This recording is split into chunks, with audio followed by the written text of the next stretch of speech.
Have you not heard of that madman who lit a lantern in the bright morning hours, ran to the marketplace, and cried incessantly, "I seek God! I seek God!"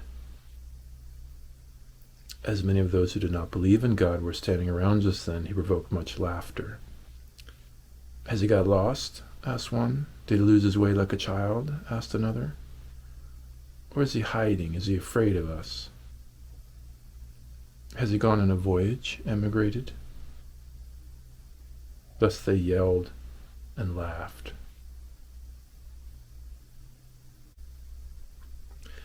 The madman jumped into their midst and pierced them with his eyes. "Whither is God?" he cried. "I will tell you. We've killed him. You and I. All of us are murderers. But how do we do this? How could we drink up the sea? Who gave us the sponge to wipe away the entire horizon? What were we doing when we unchained this earth from its sun? Whither is it moving now? Whither are we moving? Away from all suns? Are we not plunging continually, backward, sideward, forward, in all directions? Is there still any up or down? Are we not straying as though through an infinite nothing? Do we not feel the breath of empty space? Has it not become colder? Is not night continually closing in on us? Do we not need to light lanterns in the morning? Do we hear nothing as yet of the noise of the grave diggers who are burying God? Do we smell nothing as yet of the divine decomposition? Gods too decompose. God is dead. God remains dead. And we have killed him. How shall we comfort ourselves, the murderers of all murderers?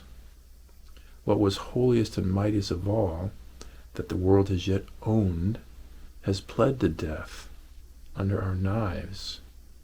Who will wipe this blood off of us? What water is there for us to clean ourselves? What festivals of atonement? What sacred games shall we have to invent? Is not the greatness of this deed too great for us? Must we ourselves not become gods simply to appear worthy of it? There has never been a greater deed, and whoever is born after us, for the sake of this deed, he will belong to a higher history than all history hitherto. Here the madman fell silent and looked again at his listeners, and they too were silent and stared at him in astonishment. At last he threw his lantern on the ground, and it broke into pieces and went out. "I've come too early," he said then. "My time is not yet."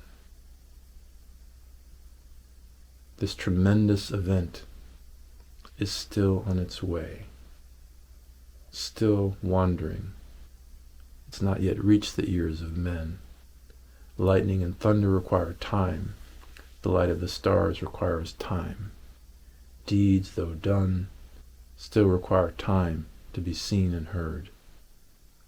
This deed is still more distant from them than most distant stars, and yet they've done it themselves. It's been related further that on the same day the madman forced his way into several churches, and there struck up his Requiem Aeternam Deo.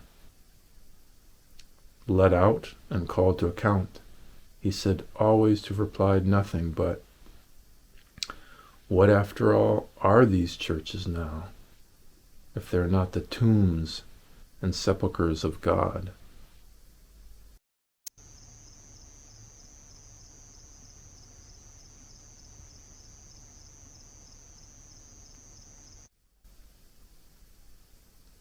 This is Friedrich Nietzsche from The Gay Science.